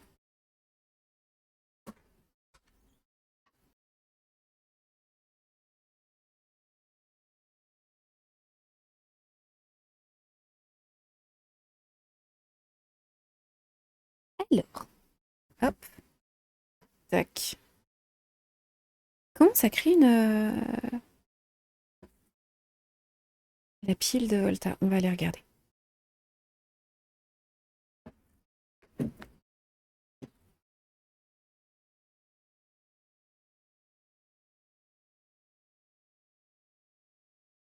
Ok, là ce que je vois sur internet, c'est que le disque de zinc il libère deux électrons. Ça crée une oxydation. Dans la solution aqueuse, il y a un dégagement gazeux, hydrogène, réduction de deux molécules d'eau qui va sur le disque de cuivre.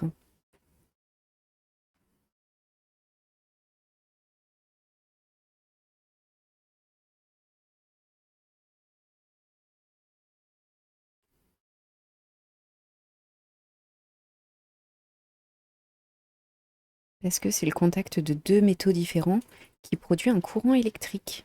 Ok.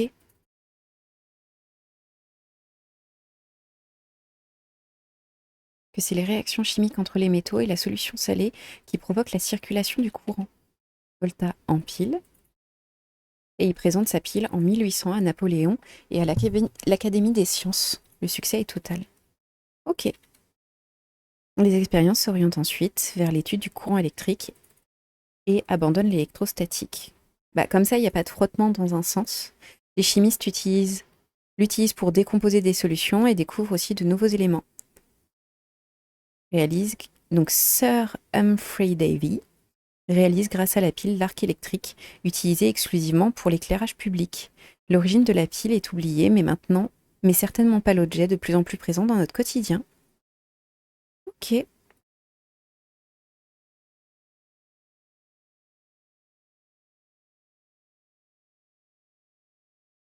Donc c'est comme ça qu'il a créé la pile. Donc avant on était sur de l'électrostatique et ensuite on est passé sur la pile.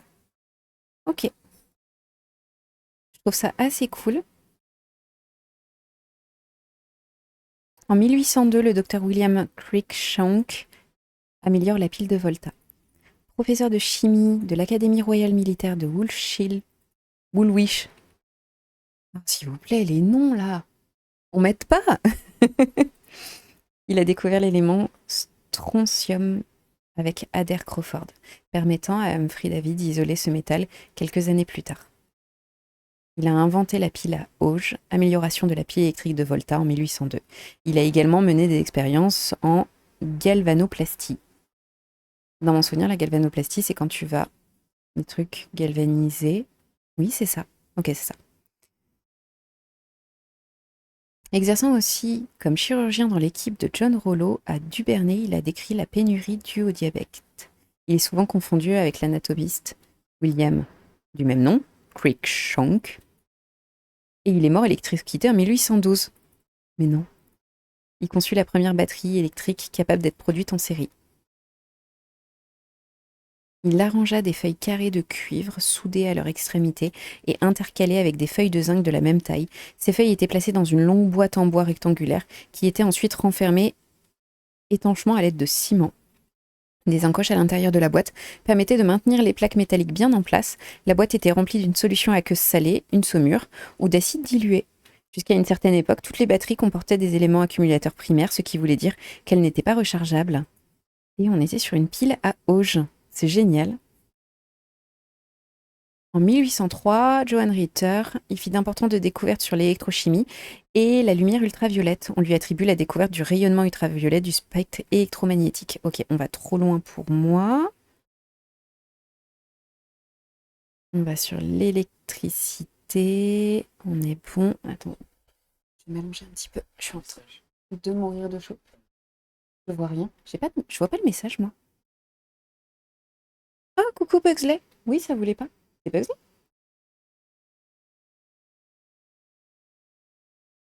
Mais attends, je l'ai pas ce message. Attends, je remets mon chat. Bah ouais, je l'ai pas. Ok, je vois ça. Bah oui. Eh ben oui. Bah non, bah écoute. Je l'avais sur mon téléphone. Je m'intéresse au sujet. Je suis prof de pôle. J'ai une école de danse aérienne. Mais non, je suis pas prof, mais du coup, je surkiffe et j'ai envie d'apprendre. J'ai envie de savoir comment fonctionne un ordinateur et je voulais commencer par la base, la vraie base, l'électricité. On en a pour un moment. Ça, c'était mon épaule. Attendez. Tac, je pivote. Hop, je ramène ça. En fait, j'avais envie d'apprendre les trucs, donc je me dis que si moi ça m'intéresse, bah, peut-être que ça peut intéresser quelqu'un d'autre. Enfin, je sais pas. Parcours historique.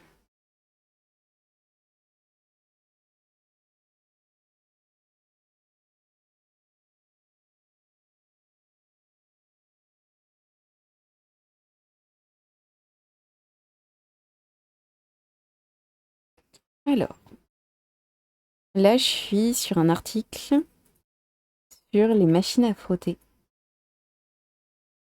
Désolée, are you ready to go? Are you ready go? Pardon. Je sais pas, ça avait pas mis le message. Ok, attends, je vais aller chercher un autre coussin.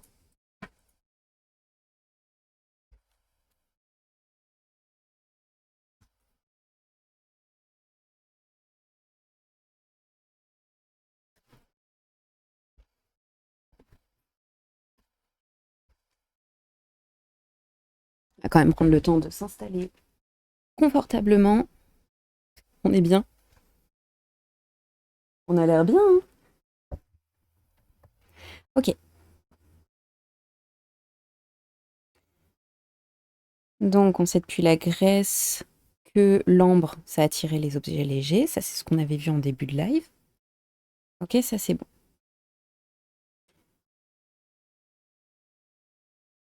Otto von Guericke est souvent cité comme le constructeur. Ah, tac. Bougez pas. Je me mets là. Voilà. Là, on est bien. Donc, Otto von Guericke observe. J'avais perdu le paragraphe. Allez, c'est bon. Donc, la machine électrique. Ceci est-il une machine électrique? Otto von Guericke est souvent cité comme le constructeur de la première machine électrique une quarantaine d'années plus tôt, vers 1660.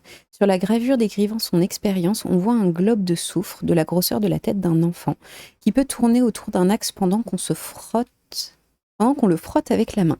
Le globe est ensuite tenu verticalement par son axe. Otto von Guericke observe avec ce globe un ensemble de phénomènes qui furent ultérieurement attribués à l'électricité. Ainsi, une plume est-elle d'abord attirée par le globe frotté, puis repoussée après le contact, et enfin accompagne le globe à distance dans son mouvement. On entend les crépitements, des lueurs sont visibles dans l'obscurité. En gros, ce serait une machine qui utilise l'électricité statique. Pour Guericke, seule l'attraction est de nature électrique. S'il a choisi de faire un globe en soufre auquel il a incorporé quelques minéraux, c'est qu'il veut réaliser un modèle réduit de la Terre dont il cherche à imiter la composition. Il a d'ailleurs cassé le globe en verre ayant servi à mouler le soufre liquide. Guericke pense que toutes les vertus manifestées par les planètes ont leur siège dans les corps ordinaires. Parmi ces vertus, seule d'attirer d'autres corps, comme les masses tombantes sur la Terre, est la seule qu'il associe à l'électricité. J'ai un peu de mal avec cette notion-là. Je pense que, ouais, je pense que j'ai un peu de mal avec cette notion.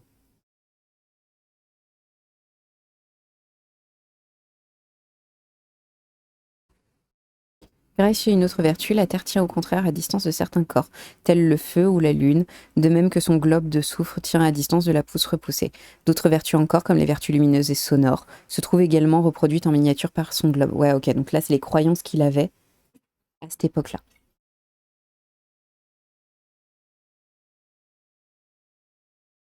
Dans la mesure où le dispositif est destiné à simuler les divers phénomènes se produisant à la surface du globe, Gerrit n'étudie pas les effets électriques en tant que tels. Son globe frotté peut difficilement être considéré comme une machine électrique, même si cette idée de frotter une boule en rotation sera à la base des premières machines électriques. Oui, bon, c'est en essayant de prouver un truc qu'au final, il a découvert autre chose. Est-ce qu'on est loin de la plupart des découvertes scientifiques? On en est là.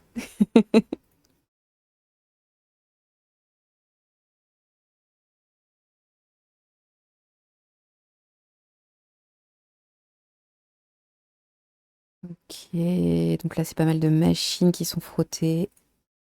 En plus de 20 ans, malgré l'intérêt que suscitent les expériences, les machines à globe ou à cylindre en verre tournant servent davantage dans des démonstrations sur la production des phénomènes lumineux qu'à de nouvelles recherches en électricité. En outre, des accidents se sont produits, le globe de verre se brisant sur la main de l'expérimentateur.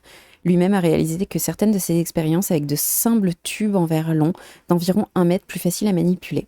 En choisissant bien le verre et en le séchant soigneusement, on peut obtenir des électrisations importantes comme le montre la vidéo. Donc, bref, c'est à la recherche du verre le plus électrique. Et donc, c'est avec des tubes en verre qui réalisent des expériences et qui prendront leur essor avec la science électrique.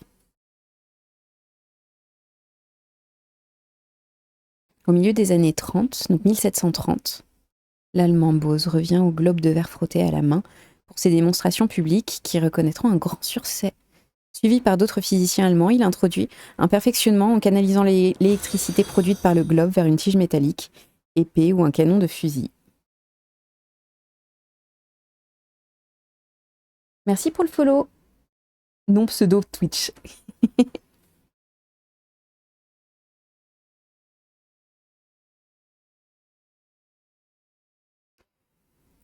Alors, donc ça permet d'accumuler l'électricité sur ce conducteur et de constituer une sorte de réservoir d'électricité. Ce conducteur primaire devient un élément essentiel de toutes les nouvelles machines, prenant ultérieurement la forme d'un cylindre métallique creux, destiné à chaque extrémité par une boule posée par des pierres en verre suspendues à des fils de soie. Donc, on a un conducteur primaire qui prend la forme d'un cylindre métallique. Je vérifie, j'ai bien compris. En gros, on a un cylindre métallique terminé à chaque extrémité par une boule posée sur des pieds de verre ou suspendue à un fil de soie. Mieux, le conducteur primaire peut être un jeune garçon suspendu par des cordons de soie, transmettant le feu électrique à une jeune fille debout sur un tabouret isolant. Méthode à succès si on ne juge pas le nombre de gravures représentant cette scène. T'es sérieux, ils ont utilisé des gosses comme conducteurs électriques? On maintient le globe en rotation rapide. Ok. Ok, donc ça c'est bon.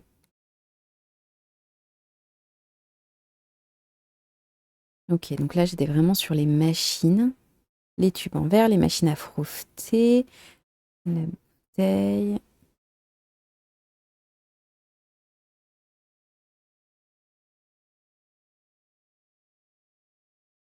Ok, là on va aller sur la bouteille de Leyde.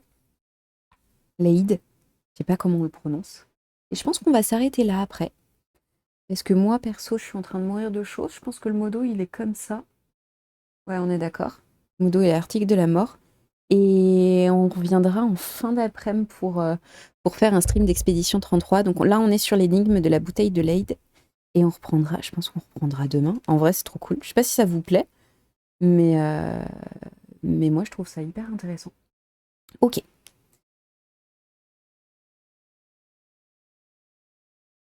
De toute Là, on commence par une citation, une lettre de Muschenbroek à Réaumur, en 1746. Une expérience nouvelle mais terrible que je vous conseille de ne point tenter vous-même. Allez. Avec un, et pourtant nous l'avons tenté. Il y a un lien plutôt vers une vidéo, s'il vous plaît. Merci pour le follow. Hop. Attendez, je me remets bien. Pour la dernière.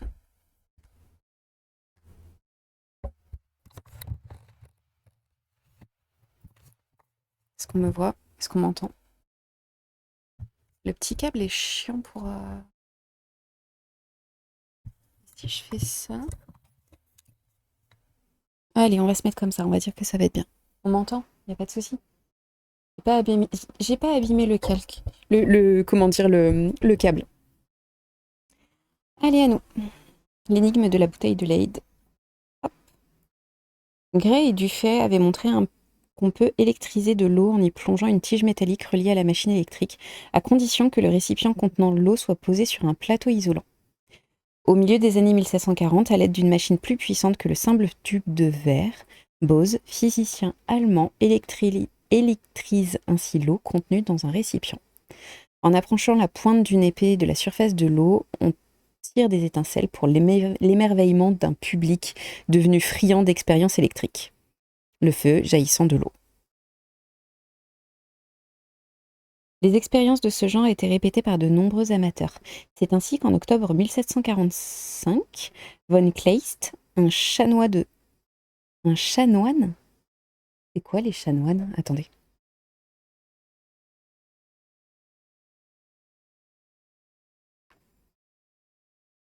C'est un religieux vivant en communauté, selon les règles de saint Augustin. Ok, je savais pas. Merci Benino pour le follow. C'est un grade des clergés. Ok, merci, je savais pas. Je savais pas. Ok. Donc, von Kleist, en 1745, un chanoine de Poméranie, tente d'électriser de l'alcool en tenant à la main la bouteille dans laquelle il plonge la tige métallique. Lorsqu'il approche l'autre main de la tige, il ressent une secousse d'une extrême violence à travers tout le corps. Pendant quelques mois, aucun de ceux, plus savants, à qui il décrit son aventure ne réussit à reproduire l'expérience. Il avait omis de souligner un détail qui va se révéler crucial, à savoir qu'il tenait sa bouteille à la main. Ceci implique en effet que la bouteille était reliée à la terre par le corps de l'expérimentateur. Or, Dufay avait bien insisté sur le fait que pour électriser une substance conductrice comme l'eau ou l'alcool, il fallait que le récipient soit placé sur un support isolant. Le même scénario se reproduit en Hollande. Ok, je vais respirer fort et je vais prononcer son nom. Peter van Muschenbroek. Ah, c'est chaud patate, hein. Muschenbroek, professeur de physique à l'université de Leyde, cherche lui aussi à électriser l'eau pour en tirer le feu. Ayant visité son laboratoire, Cuneus, un riche juriste, tente à son tour l'expérience. Ignorant comme Wonsley la règle de Dufay, il tient la bouteille à la main et subit la même commotion. Il communique la recette, qui fait l'essai à son tour. La secousse est terrible, sans commune mesure, avec celle que l'on ressentait habituellement avec une machine électrique. Mais les gars, ils ont failli faire une putain de crise cardiaque. Tout d'un coup, ma main droite fut frappée avec autant de violence que j'eus tout le corps ébranlé comme un coup de foudre. En un mot, je croyais que c'en était fait pour moi. Bah oui.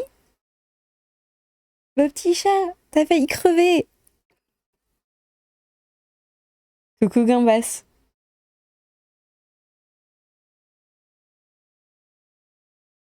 C'est ainsi que la bouteille devient populaire dans toute l'Europe sous le nom que l'on attribue, l'abbé Nollet, la bouteille de Leyde.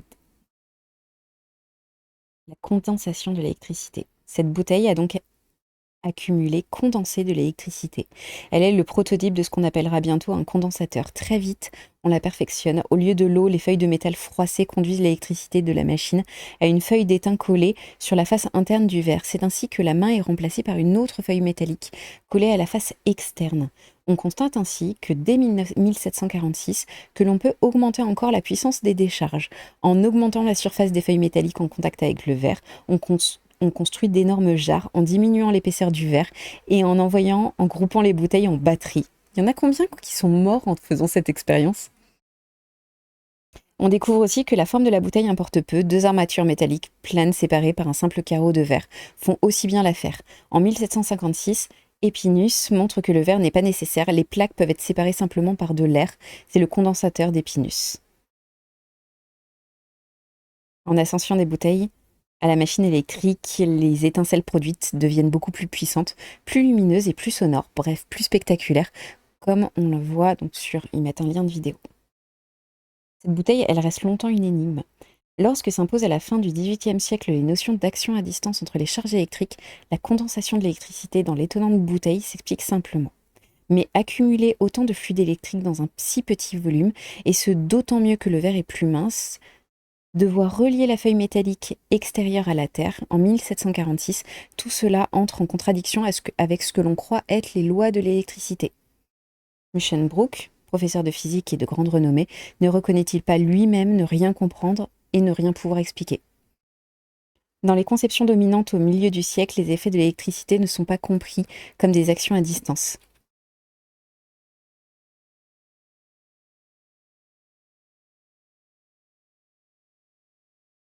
Putain, je suis où dans mon truc? Où est-ce que je suis?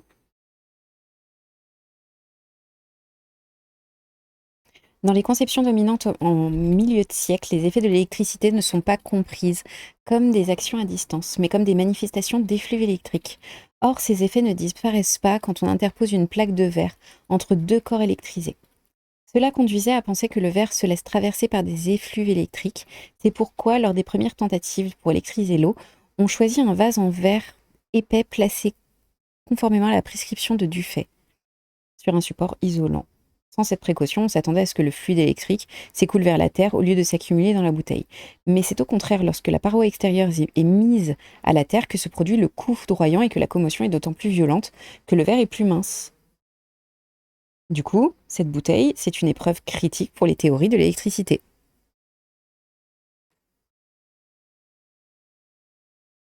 Effectivement.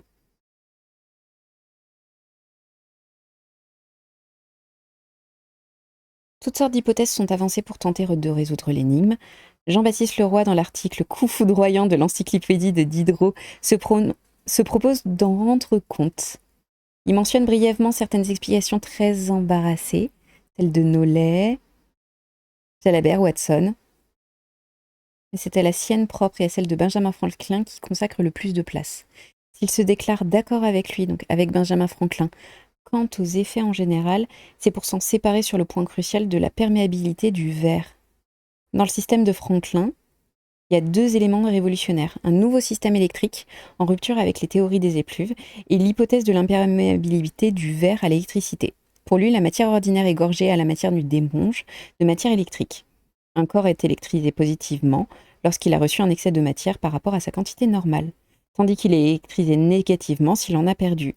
Les particules de matière électrique, se repoussent entre elles et se sont attirées par des particules de matière ordinaire.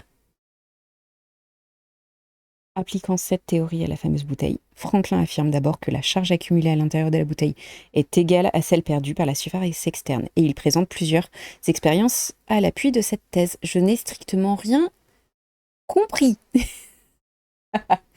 Trop dur pour moi. Ok. Là, on est sur le dernier paragraphe, et ça explique une des expériences de Franklin. Peut-être que j'arriverai à comprendre un petit peu plus. Là, de toute façon, on s'arrêtera là, et puis on va digérer un petit peu l'information, on reprendra demain tranquillou. Ok, une des expériences de Franklin. La bouteille est posée sur de la cire isolante. Deux tiges conductrices, une dans l'eau, dans la bouteille, l'autre reliée à son armature métallique externe, sont coiffées de deux petites boules en liège. Quand l'eau est électrisée, un petit morceau de liège suspendu à un fil de soie isole jouera continuellement jusqu'à ce que la bouteille ne soit plus électrisée. La raison... Ok. La raison en est qu'il tire et apporte le feu du haut au bas de la bouteille jusqu'à ce que l'équilibre soit rétabli.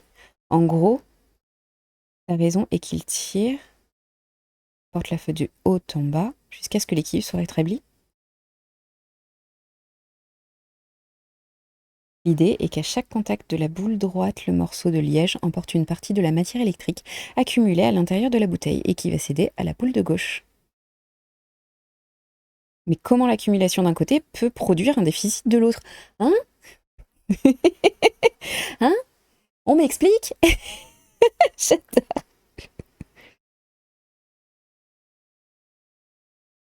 Franklin, il suppose que le verre est imperméable à la matière électrique et que les particules, elles se repoussent mutuellement. Et que l'action répulsive, qui est née de l'accumulation intérieure, ça provoque la fuite de la matière électrique qui se trouvait à l'état normal de la surface externe. Là, c'est bon, je comprends.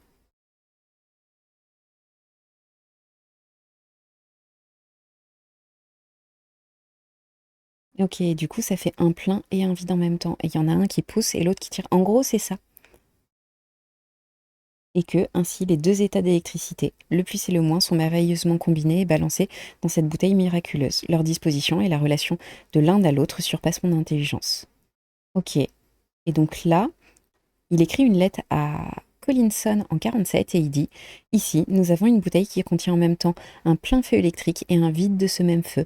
Et quoique le plein presse violemment pour se dilater et le vide affamé semble attirer à une égale violence pour se remplir, l'équilibre ne peut cependant être établi entre eux que par le moyen d'une communication extérieure. » Je trouve ça hyper intéressant. C'est hyper intéressant. C'est assez chaud patate à comprendre, mais je trouve ça hyper intéressant. Dans les années qui suivent, il essaye de faire une explication plus détaillée, notamment en 1750, en précisant que cette hypothèse peut néanmoins ne pas être vraie. En gros, c'est principalement sur la perméabilité du verre. Au niveau de l'accumulation, il y a les pôles les plus et les moins.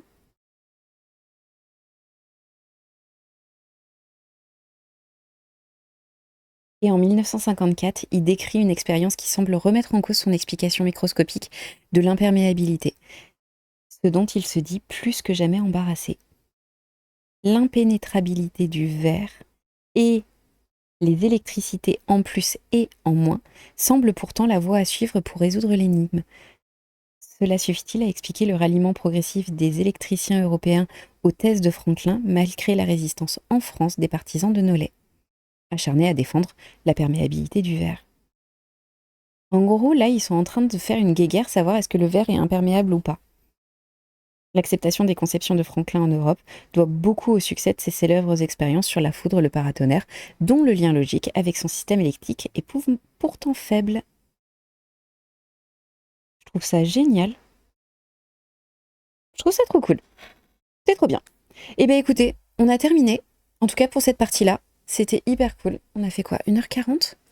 N'hésitez pas à vous abonner si ça vous a plu. On reprend demain à peu près aux mêmes heures, je pense juste après le repas. En mode chill, il y a un monde où c'est assez cool. Je vous mets le Discord. N'hésitez pas, un petit follow, un petit sub, c'est toujours super cool. Ou juste venir et faire un coucou dans le chat, ça fait toujours plaisir. On se retrouve ce soir sur Expédition 33, c'est une découverte pour moi, donc on continue d'avancer.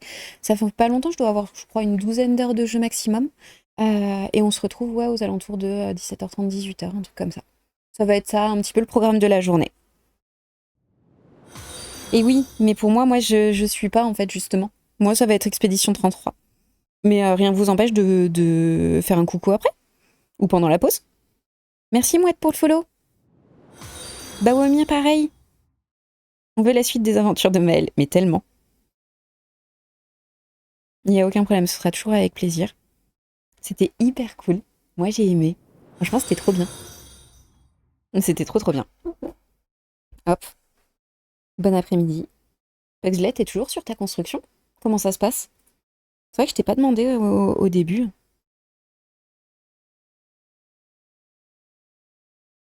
De toute façon, demain, on continue. On continue parce que moi, il faut que j'arrive à savoir comment fonctionne un ordinateur. Donc là, on est à l'électricité. On n'est pas encore à l'ampoule. On n'est pas encore à l'ampoule.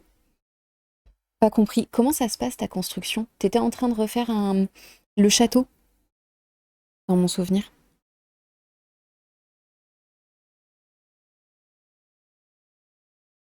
Il va y avoir de la pôle aussi.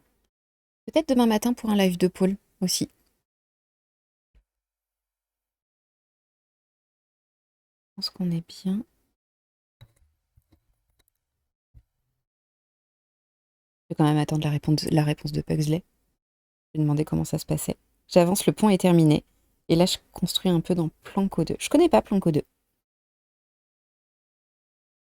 Eh bien, écoutez, c'était trop cool. Je vous souhaite une bonne journée. Je vous fais à tous des bisous. Je vous dis peut-être à ce soir ou à demain. Début d'après-midi, ouais, pas mal pour la même chose. Demain matin, je pense qu'il y aura un live de pôle. Enfin, voilà. Et à tout moment, ça peut bouger. Allez, passez une bonne journée. Bye.